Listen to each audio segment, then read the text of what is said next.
आप जुड़ चुके हैं गुलिस्तान न्यूज़ के साथ। मैं हूं वसीम गतो। अगर हम डोडा की बात करें तो डोडा के जो हमारे जो रूट्स हैं, चाहे वो गठ का रूट हो या मरमत का रूट हो या छोटे मोटे जो रूट्स हैं, हमारे काफ़ी ज़्यादा वायलेशन देखने को मिलता है आज की डेट में भी।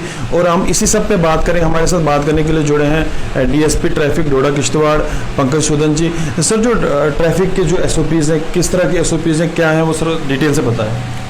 अभी कोविड-19 को लेके डिप्टी कमिश्नर डोडा की तरफ से हमें इंस्ट्रक्शंस हैं, जो एक आर्डर उन्होंने स्टैंडिंग आर्डर जारी किया हुआ है।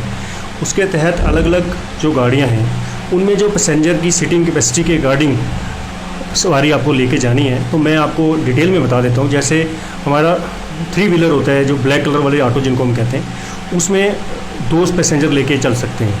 उसके अलावा जो हमारा बाकी वाली गाड़ियाँ हैं, चाहे वो आपका वो ऑटो है, उसके अलावा आपकी टाटा सुमो है, टेम्पो है और मिनी बसेस, इन सभी में आपको 50% पैसेंजर आप लेके चल सकते हैं। अगर किसी मैटाडोर को 16 आदमी पास हैं तो वो 8 पैसेंजर लेके चल सकता है, इंक्लूडिंग ड्राइवर। ठीक है, वो ड्राइवर कंडक्टर अलग नहीं रहेंगे। और इसके साथ साथ जो हमारी बसेज हैं उनमें 67% पैसेंजर्स आप लेके चल सकते हैं। और डीसी साहब का एक और आर्डर है कि जो भी हमारी मैटाडोर सुमो हो गया, तवेरा हो गई या टेम्पू है, तो इनको बीच में पॉलीथीन शीट ड्राइवर और पैसेंजर्स के बीच लगानी है। जिसके बीच में ये शीट नहीं होगी तो उसको हम 1000 रुपये फाइन करते हैं। शीट सर, हमने देखा काफ़ी ज़्यादा उल्लंघन हो रहा है, एसओपीज़ की धज्जियाँ उड़ रही हैं, कहीं पे सोशल डिस्टेंस नहीं है गाड़ी में, तो उन लोगों के लिए क्या ड्राइव है क्या? देखिए, ट्रैफिक पुलिस स्ट्रिक्टली काम कर रही है। मैंने सभी रूट्स पे मैं खुद भी जाता हूँ और मैंने अपने बंदे भी बैठा के रखे हैं। हर एक ऑफिसर अलग अलग रूट पे चलानिंग करता है। तो मैं बताता चलूँ, लास्ट मंथ में हमने अराउंड 10 लाख रुपीज़ फ़ाइन किया था डिफरेंट वायलेशंस के लिए। इस महीने की अगर मैं बात करूँ, मेरे पास अभी पूरे डाटा नहीं आया है। जहाँ तक मेरा अपना डाटा है, अभी तक मैंने 350 चलान किए हैं अलग अलग वायलेशंस में गाड़ियों के लिए, और 8,500,000 रुपीज़ 8,500,000 रुपये चलान अभी तक मैं फ़ाइन इनसे वसूल कर चुका हूँ डिफरेंट वायलेशंस के लिए। कुछ 20 आगे हमारे जो माइनर हमारे जो करते हैं, गाड़ी चलाते हैं, उनको भी फ़ाइन किया मैंने। 3 FIRs दिए। तो इस पे लेके हम बहुत स्ट्रिक्ट चल रहे हैं। मैंने अपने सारे ऑफिसर्स को डायरेक्शन दे के रखी है कि कोई भी ओवरलोडिंग को लेके पैसेंजर गाड़ी में 0 टॉलरेंस रखी है हमने। हम एक भी पैसेंजर एक्स्ट्रा होगा जो 50% लगा हुआ है, तो इसी के तहत मैं कल भरत रोड पे था, तो कल हमने भरत रोड पे एक मैटाडोर जिसमें 9 पैसेंजर एक्स्ट्रा थे, तो उसको हमने 9,000 फ़ाइन किया।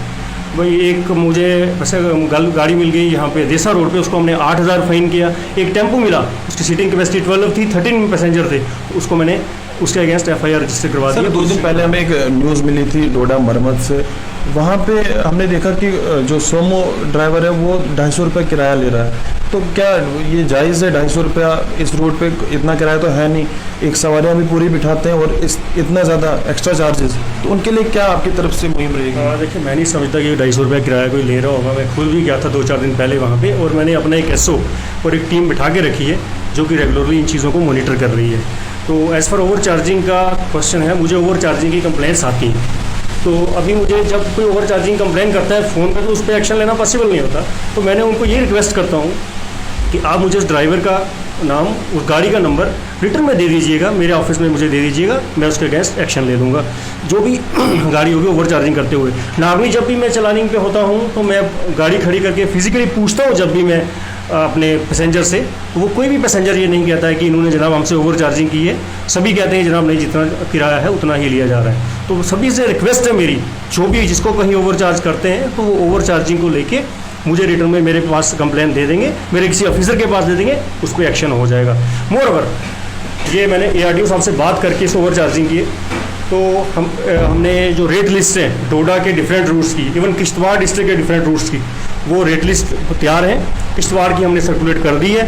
डोडा वाले जितने भी अपने ट्रांसपोर्टर जो इनके चेयरमैन हैं या ट्रांसपोर्ट यूनियन के हेड्स हैं जो यहाँ पे या ड्राइवर्स हैं, उन सब से मेरी रिक्वेस्ट है कि वो अपने ARTO ऑफिस से रेट लिस्ट लेके अपनी गाड़ी में सामने डिस्प्ले कर दें उसके, ताकि किसी भी पैसेंजर को प्रॉब्लम ना आए, वो अपना किराया देख के उसके अकॉर्डिंग दे सकें। मंडे तक मैंने परसों से अनाउंस करवा रहा हूँ हर एक जगह पे जाके, जितने भी हमारे बस स्टैंड्स हैं और सिटी में भी मेरी तरफ से अनाउंस हो रहा है कि आप मंडे तक ये अपनी लेके अपनी गाड़ियों में पेस्ट कर लें।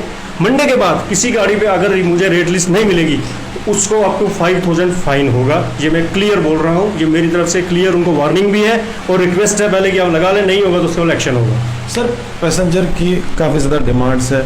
अगर हम डोडा की बात करें तो डोडा भागवा रोड जो है उनकी गाड़ियों को वहीं पे रोक दिया जाता है। जो हमारा पुलिस लाइन है वहाँ पे रोक दिया जाता है, बस स्टैंड नहीं आने दिया जाता है। डोडा घाट की हम बात करें तो उनको भी नाले में ही रोकते हैं। तो उनके लिए, उन पब्लिक के लिए काफ़ी ज़्यादा डिमांड है कि हमें सिटी में आने दें। तो उसमें काफ़ी ज़्यादा बीमार भी लोग होते हैं, प्रेग्नेंट लेडी होती हैं कुछ, जिनको पैदल वहाँ से आना पड़ता है शहर की तरफ। तो उनके लिए क्या आपकी तरफ से होगा? ये आपकी मैं प्रॉब्लम जेन्युइन है, मैं समझता हूँ। तो इसके रिलेटेड मैं बता दूँ, ये डीसी साहब के साथ पूरी transport union as well as RTO साहब में भी था, उसमें मीटिंग में हमने एक डिसीज़न लिया था कि कोविड-19 को देखते हुए सोशल डिस्टेंसिंग मेंटेन रहेगी, सभी गाड़ियाँ यहाँ आएंगी तो प्रॉब्लम हो सकती है। कोविड-19 को देखते हुए ये डिसीजन लिया था डीसी साहब ने। तो आपकी जो बात है ये कंसर्न क्वार्टर्स तक डीसी साहब से मैं मिल के डिस्कस करूँगा, तो जल्दी ही इस पर हम कोई ना कोई डिसीजन ले लेंगे। अभी कोविड कुछ वापस रिसर्च हो रहा है, तो अगर उसमें कुछ हमें हमारे ग्रीन जोन में हम अगर डीसी साहब को और मीटिंग में जो अगर हमें लगता है तो इस पर जल्दी से जल्दी डिसीजन ले लिया जाएगा। और सर, वायलेशन डोडा के अंदर खासकर टाउन के अंदर हमने देखा काफ़ी ज़्यादा रॉन्ग पार्किंग का बहुत बड़ा इशू है। तो उनके लिए क्या रहेगा आपका, उनके लिए किस तरह की मुहिम रहेगी? जो रॉन्ग पार्किंग करते हैं, जहां मर्जी वहां पे गाड़ी लगा दी, शॉप्स के बाहर काफ़ी दिक्कत लोगों को आ रही है, तो उनके लिए क्या आपकी तरफ से होगा? रॉन्ग पार्किंग का पहले तो काफ़ी बड़ा इशू था, अभी हमने टो व्हीकल मंगवा लिया है। तो आपने देखा भी होगा हमारा टो व्हीकल सिटी में टाइम टू टाइम जाके जो भी गाड़ी लगी होती है रॉन्ग साइड पे उसको हम उठा लेते हैं। तो हमारे पास एज पार्किंग नहीं, बट प्राइवेट पार्किंग हमारे पास इनफ अवेलेबल हैं। तो मैंने अपने म्यूनसिपैलिटी वाले जो एग्जीक्यूटिव ऑफिसर हैं उनसे भी रिक्वेस्ट की है कि यहाँ पे कुछ बोर्ड्स लगा दें ताकि लोगों को पता लग जाए हमारे पास प्राइवेट पार्किंग कहाँ अवेलेबल है। तो वो बोर्ड शॉर्टली में आई होप कि लग जाएंगे।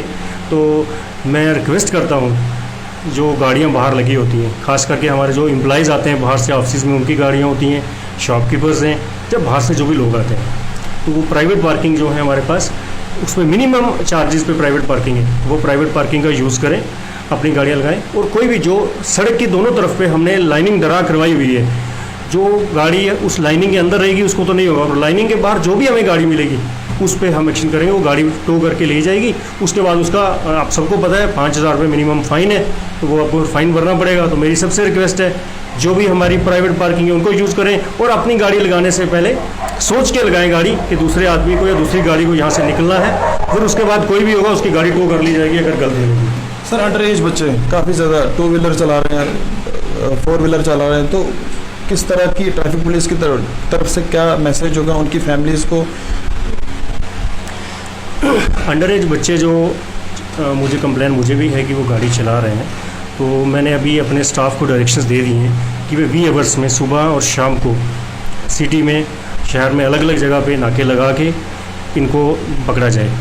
तो उसके साथ साथ मेरी ये रिक्वेस्ट रहेगी पेरेंट्स से कि वो अपने अंडर एज बच्चों को ये गाड़ियाँ चलाने के लिए रिस्ट्रिक्ट करें, गाड़ी ना चलाएं। अगर कोई भी अंडर एज बच्चा हमें मिलता है उस पर स्ट्रिक्ट टू स्ट्रिक्ट एक्शन होगा। और दूसरी बात, ये जो नया मोटर व्हीकल एक्ट है इसमें इसके लिए बहुत सख्त प्रावधान है। ये जो सज़ा होती है बच्चे को नहीं होती, इसके पेरेंट या गार्डियन को होती है, और सज़ा में 3 साल उसको सजा है, 3 साल तक सज़ा हो सकती है और 3 लाख रुपए तक फ़ाइन हो सकता है। दोनों भी हो सकते हैं। तो कोर्ट के उस पर कॉल लेनी होती है। हमने काफ़ी गाड़ियाँ ऐसी सीज़ की हैं। तो मेरे सभी पेरेंट्स से, सभी डोडा वासियों से हाथ जोड़ के रिक्वेस्ट है कि प्लीज़ अपने बच्चों को जो माइनर हैं उनको गाड़ी चलाने से और बाइक्स चलाने से रिस्ट्रिक्ट करें, और बाकी भी जो लोग हैं वो गाड़ी चलाते समय अपनी स्पीड पे ध्यान रखें, प्रॉपर क्रैश हेलमेट डाल के गाड़ी चलाएं। और मैं एक बात और बता दूं, जिस भी बाइक वाले को 3 बार मैंने क्रैश हेलमेट का चलान कर दिया महीने में, जिसको भी 3 बार मेरे हाथों चलान होगा उसका मैं लाइसेंस ARTO साहब को भेज दूंगा सस्पेंशन के लिए। और जो भी गाड़ी, जो पैसेंजर गाड़ियाँ हैं, मुझे ओवरलोडिंग गाड़ी जिसका मैंने तीसरा चलान कर लिया उसका भी परमिट मैं भेज दूंगा सस्पेंशन के लिए। ये ध्यान में रखें, इसको कोई भी चलाते समय इन चीज़ों का ध्यान रखें, पैसेंजर भी और दूसरे वाले लोग भी। तो ये बात कर रहे थे हमारे साथ DSP ट्रैफिक पंकज सूदन जी, जिन्होंने साफ तौर पर बताया जो भी उल्लंघन करेगा, SOPs की जो भी कोशिश करेगा धज्जियां उड़ाने की, तो उस पर कड़ी से कड़ी कार्रवाई की जाएगी। जुड़े रहे गुलिस्तान न्यूज़ के साथ, वसीम गत्तू, डोडा।